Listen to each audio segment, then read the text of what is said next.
Saat para teroris mulai merajalela dan sulit untuk dihentikan, pihak militer membuat sebuah program rahasia mengubah anjing menjadi senjata buas untuk menghentikan mereka. Para ilmuwan terhebat di seluruh dunia pun diam-diam bekerja sama dalam proyek itu, hingga tercetuslah sebuah nama dalam proyek tersebut dengan sebutan Project Silence.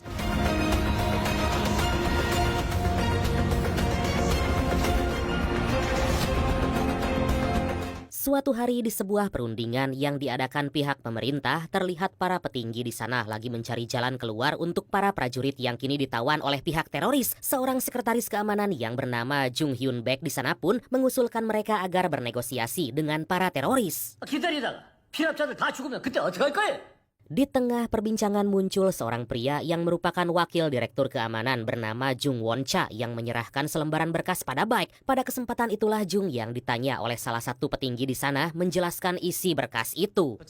무장단체들의 협상을 장기간 지연시키면서 몸값을 Ternyata berkas itu berisi informasi betapa uniknya kasus tersebut karena pihak teroris yang gak meminta bernegosiasi. Dugaan yang Jung terima ada dua kemungkinan. Yang pertama, para teroris sengaja menunggu pihak pemerintah menawarkan negosiasi untuk minta tebusan. Sementara yang kedua, kemungkinan para tawanan itu udah dibunuh.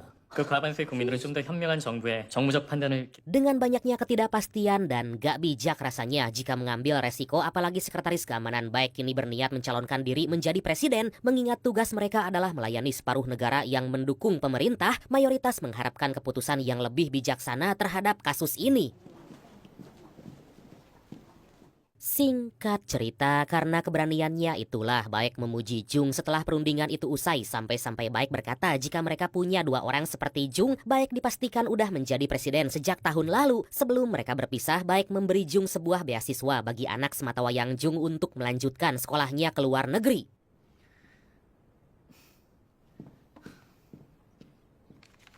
Setibanya di rumah, Jung segera menyuruh anaknya yang bernama Cha Kyung Min untuk bersiap-siap berangkat ke luar negeri melanjutkan pendidikan. Cha pun merasa sangat bingung karena sang ayah malah berniat menjual rumah mereka hanya untuk biaya hidupnya di luar negeri.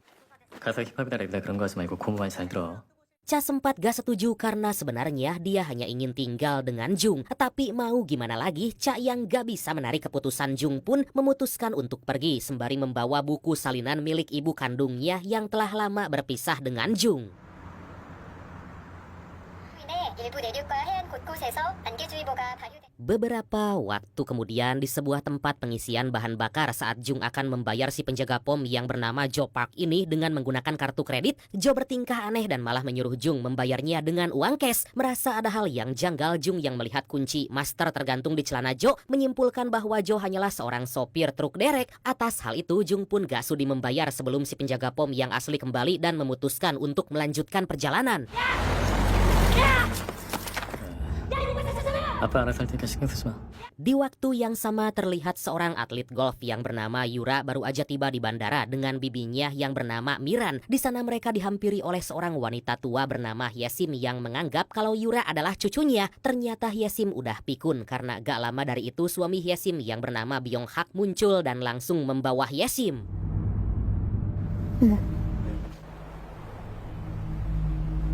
Di tengah perjalanan, Yura dan Miran mendapati kalau kabut tebal memenuhi jalan yang akan mereka lalui. Jung dan Cha yang juga melewati jalan yang sama pun merasa heran kok bisa-bisanya di malam hari muncul kabut yang sangat tebal.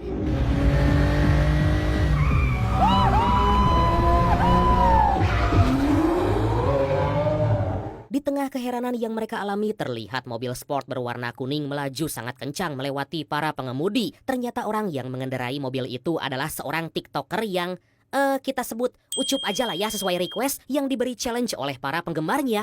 아, 뭐 하는 거야, 진짜? 그럴 수도 있어요. 도움이 안 되네. Gak jauh dari keberadaan Jung dan Cha terlihat beberapa militer dengan mobil lapis baja yang mengangkut seekor anjing. Dalam salah satu mobil itu terdapat seorang ilmuwan yang sangat jenius bernama Mr. Yang yang diberi tugas. Diketahui tugasnya adalah memindahkan semua anjing hasil eksperimen mereka ke laboratorium yang terletak di Incheon. 1호차 공항대교 메이도로 진입합니다. Sesaat kemudian karena Ucup mengendarai mobilnya dengan ugal-ugalan di tengah kabut asap yang sangat lebat kayak hutan, mobil yang dikendarai Ucup akhirnya mengalami kecelakaan dan berujung pada kecelakaan beruntun.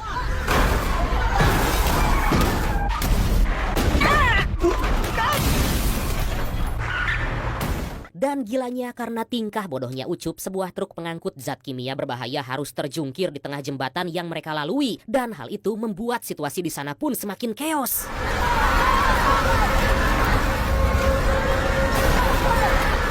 Di sisi lain, Jo dimarahi oleh si pemilik pom karena dianggap Jo telah berbohong dan menyuruhnya agar mengganti semua tagihan bensin Jung. Gak terima dengan tuduhan itu, Jo pun segera menggaspol mobil berniat untuk mencari Jung.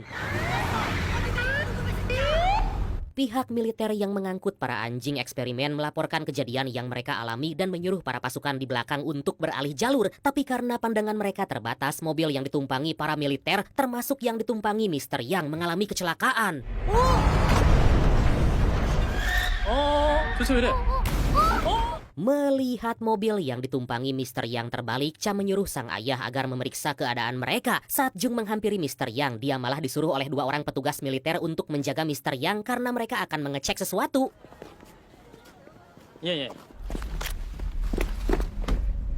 Secara mengejutkan, saat 2 orang militer itu memeriksa keadaan mobil lapis baja, terlihat jelas mayat teman mereka yang dicabik-cabik oleh para anjing penelitian yang kini berhasil kabur. Demi keamanan, 2 orang militer itu pun segera memblokir sinyal telepon. Sementara itu Jung yang membawa Mr. Yang untuk masuk ke dalam mobilnya sembari berkomunikasi dengan baik mendapati kalau sinyal di ponselnya tiba-tiba hilang. Gak hanya itu aja, ternyata Cha juga udah gak ada dalam mobil.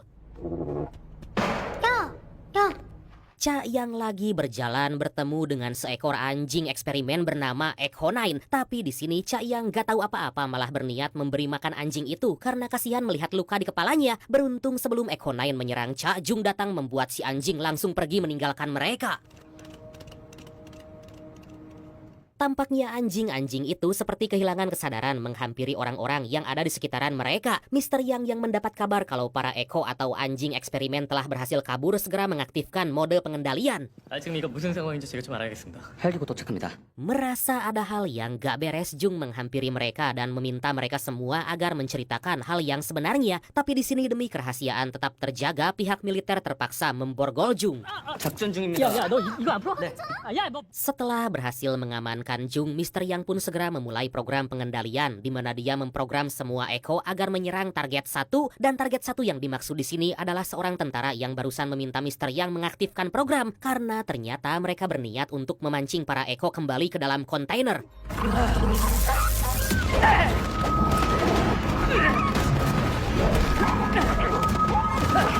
Terlihat saat program itu diaktifkan, para Echo menyerang target 1 habis-habisan. Tapi di sini terdapat sebuah keanehan yang mana Echo9 gak bergerak sama sekali meskipun program tersebut telah diaktifkan.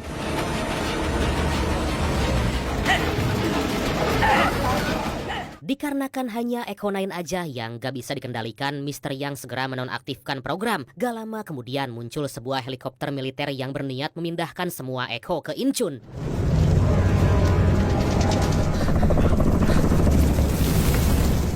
Saat Jo akan menderek salah satu mobil di sana, Jo dibuat ketar-ketir melihat anjing kesayangannya kabur. Di sisi lain, atas proyek rahasia yang dia gak ketahui, Jung berniat untuk menangkap Mr. Yang, dan pada kesempatan itulah Mr. Yang menyuruh Jung agar menanyakan hal itu pada baik tentang Project Silence. 날부터 신속하게 이동시킨다.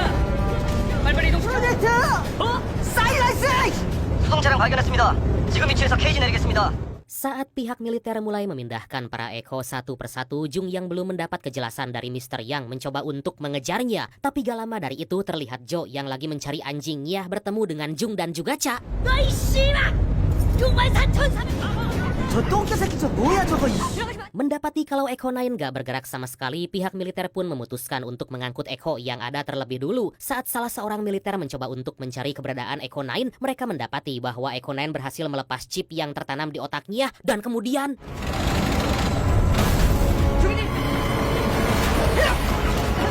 Ya, Echo9 memasuki helikopter menyerang para militer satu persatu demi menyelamatkan para kawanan Echo lainnya. Hal itu pun membuat helikopter kehilangan kendali, menabrak tiang-tiang jembatan, dan ternyata akibat gesekan baling-baling heli pada kawat, sistem yang terdapat di para Echo menjadi kacau hingga para Echo lepas kendali dan bahkan bisa menyerang semua orang yang dianggap mereka sebagai target incaran.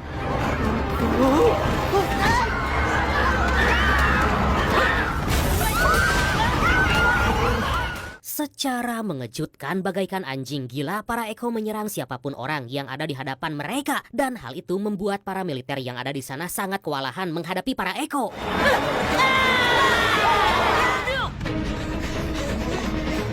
Dalam situasi chaos itulah Yura, Jung, dan para warga sipil lain berlarian berusaha menyelamatkan diri mereka masing-masing. Saat Jung, Cha, dan Mr. Yang akan pergi dari tempat itu, Cha yang melihat Jo meminta bantuan mereka tiba-tiba malah menarik rem tangan menghentikan laju mobil.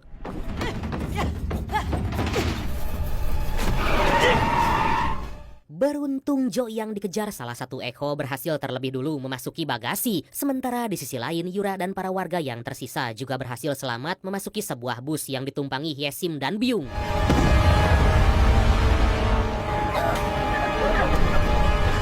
Sesaat kemudian karena kepingan helikopter militer yang hancur terbakar jatuh tepat di atas truk pengangkut bahan kimia, api menyebar sangat cepat membuat kelompok Jung dengan terpaksa harus mencari jalan lain. Sayangnya, ada aja mobil yang mereka tumpangi malah tiba-tiba mati. Disitulah dengan menggunakan radio yang dibawa Mr. Yang, Jung mencoba menghubungi Baek dan gak lama dari itu muncul salah satu Eko yang menyerang mobil mereka.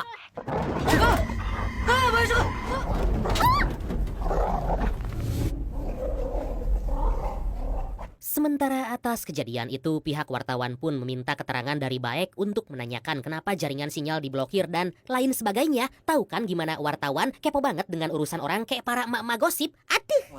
인명구조에 최선을 다하겠습니다.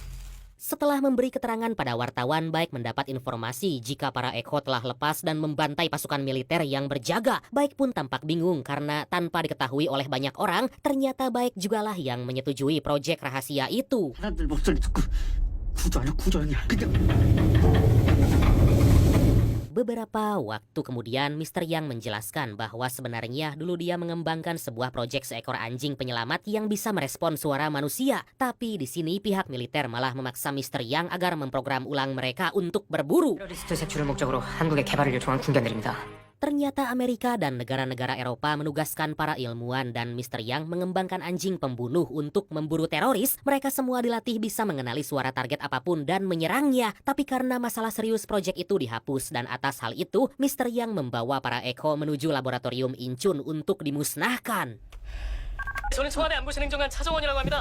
Setelah sekian lama berusaha mencari bantuan, akhirnya Jung tersambung dengan Baek yang langsung menanyakan di manakah Jung. Pada kesempatan itu Jung menjelaskan kalau dia ada di dekat menara utama. Di tengah perbincangan mereka, secara mengejutkan muncul sebuah ledakan yang sangat besar. Di tengah situasi kacau itulah beruntung sopir bus yang ditumpangi Yura mau mencari para masyarakat yang masih bertahan. Jung dan kelompoknya pun segera berusaha untuk masuk ke dalam bus di tengah kepulan gas beracun. 듣고 있어. 알았으니까 일단 피해 임마. 거기다 묻어진다. 우리 훈련된 개가 아니고 미신계로 가지고야. Sembari minta bantuan pada Baek untuk segera mengerahkan tim SWAT dan membantai para Eko yang masih berkeliaran, Jung berusaha keras agar memasuki bus sebelum sebagian jembatan tersebut runtuh.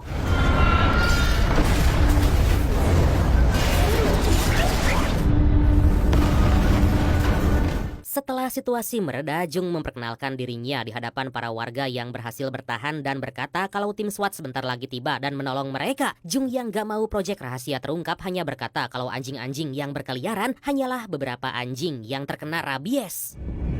사람을 죽이는 개들이다. Singkat cerita, tim SWAT pun akhirnya diluncurkan untuk membasmi para Eko dan menyelamatkan para warga. Saat tim SWAT tiba di lokasi, mereka langsung mencari keberadaan para Eko. Tapi karena para Eko itu telah hilang, tim SWAT memutuskan untuk mengevakuasi para warga.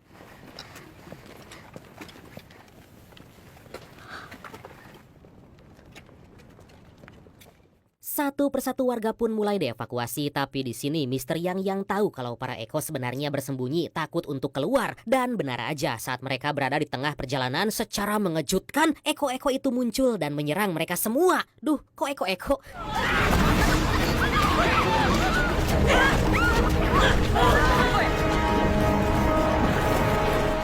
Dalam situasi kacau itulah beberapa warga termasuk Miran dan juga Hyesim terluka akibat peluru yang gak sengaja ditembakkan tim SWAT dan gigitan Eko. Dengan bersusah payah, tim SWAT yang berusaha melindungi para warga sangat disayangkan harus tewas dengan mengenaskan.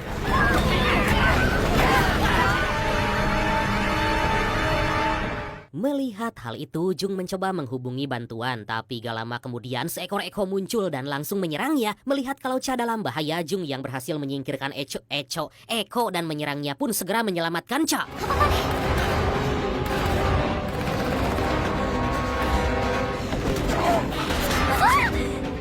Tanpa membuang waktu lama, Jung segera membawa Cha bersembunyi dalam bagasi bus. Tapi di sini Jung yang kehilangan radionya itu pun memutuskan untuk keluar. Saat Jung menemukan barang yang dia cari dan membawa buku kesayangan Cha, tiba-tiba Jung mendengar suara seseorang dan langsung menghampiri sumber suara itu.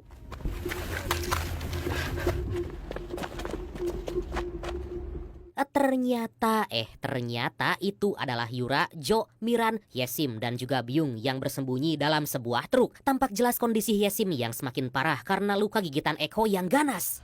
걔들 시체에서 총만 쏙 집어가더라.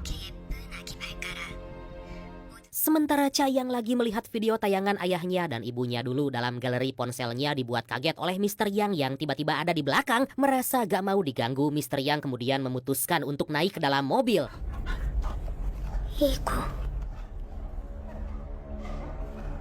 Mr. Yang menjelaskan kalau sepertinya para Eko, terutama Eko 9 berniat balas dendam. Hal itu dikarenakan semua anak Eko 9 selaku indukan dioperasi habis-habisan oleh para ilmuwan termasuk Mr. Yang, dan di antara itu semua ada banyak sekali anak Eko 9 yang tewas akibat proyek itu. Jadi saat ini Eko 9 betul-betul berniat untuk membalas dendam atas apa yang diperbuat manusia.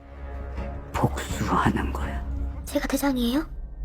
대장은 아니고. Kembali ke Jung di mana dia punya sebuah ide menyalakan sebuah suar dan juga flare gun untuk menandakan keberadaan mereka. Setelah itu Jung menghubungi Baek agar Baek mengerahkan penembak jitu untuk membunuh para Eko.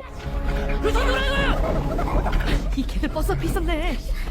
저 새끼 때문에 여기. Tampaknya para Eko itu takut terhadap api dan memudahkan mereka memasuki mobil. Tapi karena Eko 9 seperti terus-menerus memerintahkan Eko lainnya untuk menyerang manusia, dan Cha yang akan membukakan pintu malah dihalang-halangi oleh Mr. Yang sangat ketakutan. Akhirnya Jung dengan terpaksa menembakkan sebuah flare gun tepat di hadapan mereka semua.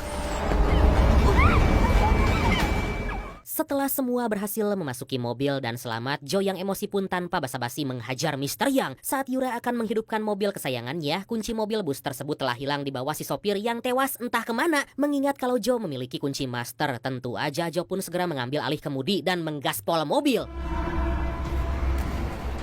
자, 오라, 부진! Secara mengejutkan, Baek yang gak mau proyek rahasianya yang gagal itu menyebar luas dan malah menjadikan dirinya mendapat nilai buruk di masyarakat, gak jadi mengerahkan penembak jitu untuk menyelamatkan kelompok Jung. 저희 지금 절단면 10m 지점에 도착했습니다.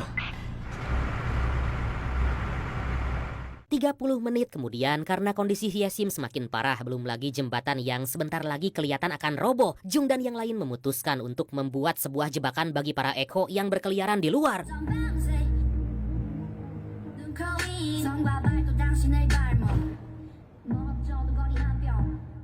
Setelah sekian lama menunggu, saat Eko-Eko itu mulai memasuki bus, sangat disayangkan Yesim yang terluka parah harus tewas saat itu juga. Di tengah kesedihan mereka karena mau gimana lagi, Jung dan yang lain pun segera menutup pintu bus saat semua Eko telah berhasil memasuki jebakan.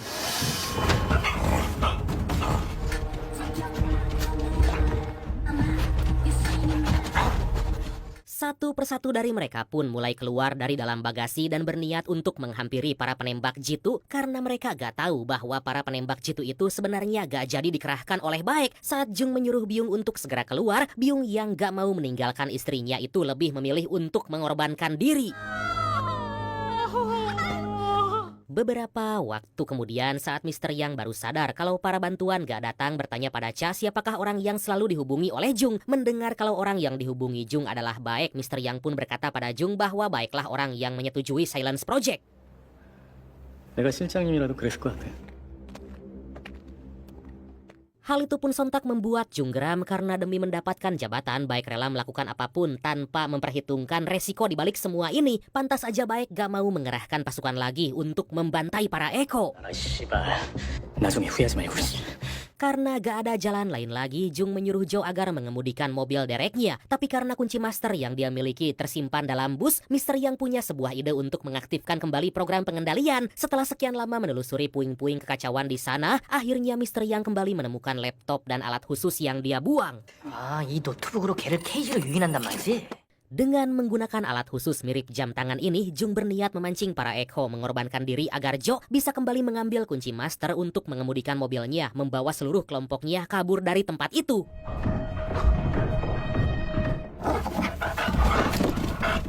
Mr. Yang pun mulai mengaktifkan program pengendalian dan satu persatu dari kelompok Jung pun udah pada posisi mereka masing-masing. Saat aba-aba diberikan dengan sebuah alat canggih, Jung mulai memancing para Eko sembari membaca buku favorit Cha. Dan benar aja, gak lama dari itu melihat para Eko yang mulai mengamuk, Yura pun segera memukul beberapa bola golf untuk memecahkan kaca mobil hingga kemudian...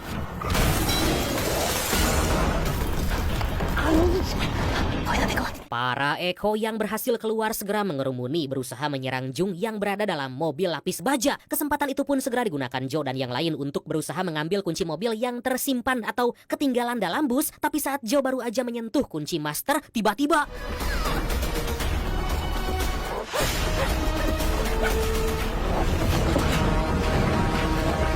Dengan sekuat tenaga, Jo berusaha berlari menghampiri kelompoknya sembari dikejar oleh Eko9 yang gak terpengaruh oleh program pengendalian. Saat Eko9 berhasil melukai Mr. Yang, terjadi sebuah guncangan hebat yang menyebabkan sebagian jembatan runtuh.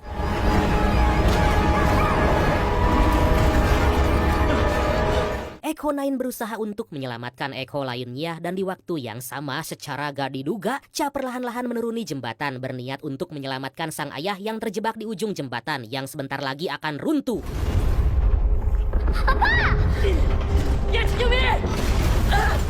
Dengan penuh ketakutan, Jung terus-menerus memanggil Eko9 yang lagi berusaha menyelamatkan salah satu Eko yang tersisa agar gak menyerang Cha yang berada sangat dekat dengan mereka. Beruntung sebelum Eko9 akan menyerang Cha, jalur jembatan tersebut kembali bergetar, membuat Eko9 dan salah satu Eko itu terjatuh.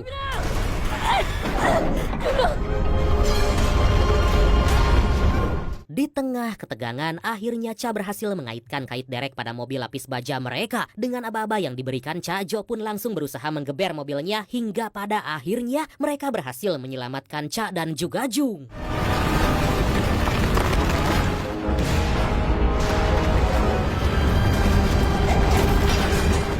Sayangnya perjalanan mereka gak cukup baik karena kita bisa lihat jembatan perlahan-lahan udah mulai runtuh. Dengan terpaksa kelompok Jo pun melalui jalan tempat truk pengangkut bahan bakar kimia terjatuh dan tiba-tiba...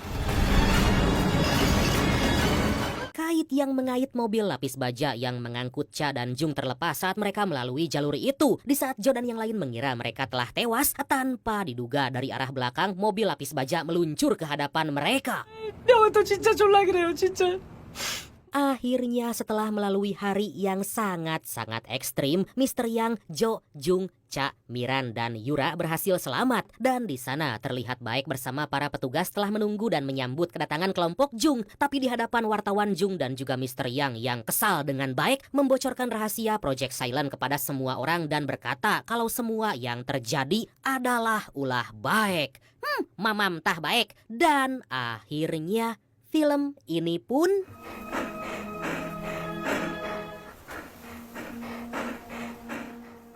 tamat.